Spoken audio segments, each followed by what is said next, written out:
एक समय की बात है, एक शांत हिमालय के पहाड़ियों में स्थित एक शांत गांव में एक युवा सन्यासी नामक राहुल बसा था।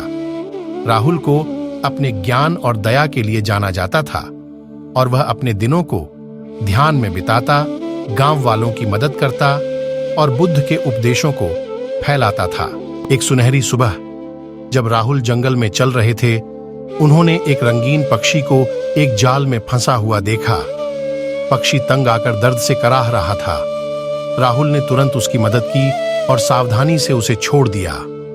एक प्यारी छू के स्पर्श के साथ उसने उसके घावों को भर दिया और उसे उड़ने दिया। अगले दिन जब राहुल नदी किनारे ध्यान कर रहे थे, वह पास में उमाद आने वाली अफसोस समूह की चीखों को सुने। एक बंदर गांव वालों के फलों को चुरा रहा था। वे उस बंदर को सजा देने के लिए उसे सजाना चाहते थे। राहुल ने भीड़ के पास जाकर कहा, तुम इस निर्दोष प्राणी को क्यों नुकसान पहुंचाना चाहते हो?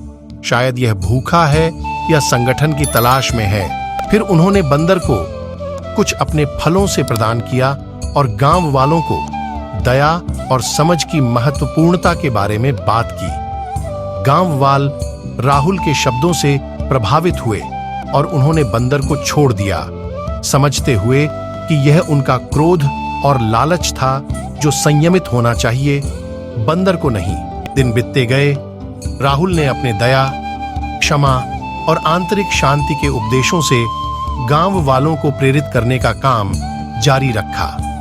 उन्होंने उन्हें यह सिखाया कि असली खुशी केवल अपने भीतर ही पाई जा सकती है, क्रोध और भौतिक संपत्ति के प्रति आसक्ति को छोड़कर। एक शाम गांव पर एक तेज तूफान आया जिसने व्यापक विनाश का कारण किया। घर तबादला हो गए और गांववाल निराश में छोड़ दिए गए। हाथापाई में एक आदमी राहुल के पास आया, गुस्से और विच्छेद में।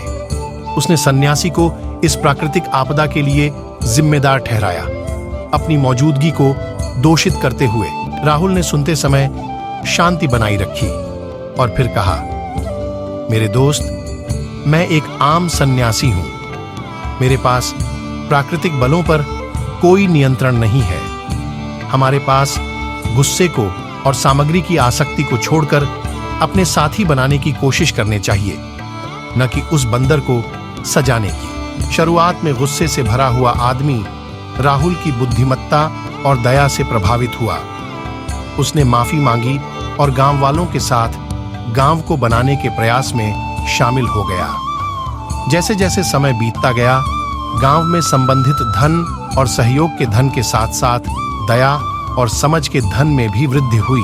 राहुल के उपदेशों का प्रसार दूर दूर तक हुआ और गांव एक सुख शांति के प्रतीक बन गया। इस तरह राहुल के संगरोधना और समझ के प्रति अपनी अपूर्ण समर्पण से न केवल गांव वालों के जीवन को परिवर्तित किया, बल्कि उनके समुदाय की भाग्यवाणी भविष्य। उनकी कहानी हमें याद दिलाती है कि अपने क्रोध को, शांति और समझ को ग्रहण करके ही हम अपने आसपास की दुनिया में सकारात्मक परिवर्तन ला सकते हैं।